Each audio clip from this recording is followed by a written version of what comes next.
Canton, sindaco di Fiume Veneto, prego. Settembre è sempre un nuovo inizio, l'amministrazione a cosa sta lavorando adesso? Beh, ci sono delle novità importanti al rientro dalla pausa estiva per i cittadini di Fiume Veneto. Qualche opera pubblica, anzitutto la rotonda in centro a Bannia. Abbiamo appaltato i lavori, è un'opera finanziata dalla Regione con la delegazione di FVG Strade e che un'opera che troverà, credo, la propria soluzione nell'arco di un paio di mesi. Importante perché va a mettere in sicurezza quello che è un incrocio che purtroppo in passato è stato scenario di incidenti anche importanti, quindi siamo molto soddisfatti. Altra soddisfazione arriva dalla risoluzione di un problema forse meno consistente, ma sicuramente molto importante, via Pascoli, che tra l'altro è stato forse uno dei primi interventi con lei, direttore, del quale ho parlato.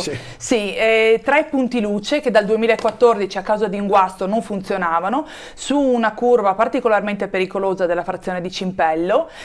Siamo riusciti non soltanto ad assegnare in via definitiva gli importi e quindi a non farli sfuggire in altre voci del bilancio come purtroppo era accaduto in passato, e siamo anche riusciti ad ottenere il via libera dagli uffici regionali, quindi andranno in affidamento i lavori. Anche qui mi auguro nell'arco di un paio di mesi di poter arrivare all'ultimazione delle opere.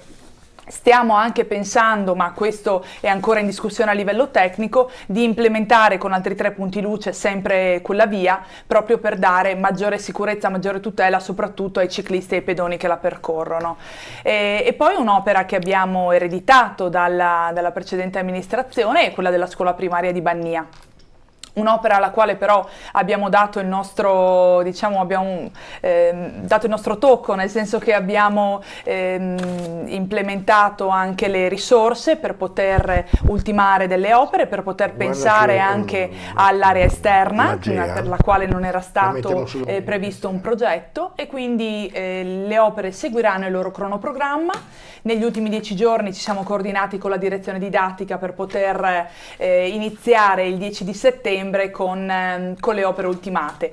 Tra l'altro venerdì 12 ottobre avremo l'inaugurazione della scuola e insomma vi invito formalmente, anche se insomma sicuramente ci vedremo prima. E poi l'aspetto culturale, solo due parole. Stiamo iniziando da uno dei borghi più tradizionali di Fiume Veneto, che è il Borgo San Francesco. Stiamo iniziando quel percorso di riscoperta delle tradizioni. Grazie a Jessica Canton, a voi. Sindaco di Fiume Veneto. E se il buongiorno si vede la mattina, mi pare che Fiume cominci a rifiorire. Sì. Grazie ancora. Grazie a voi. Jessica. Andiamo col promo, perché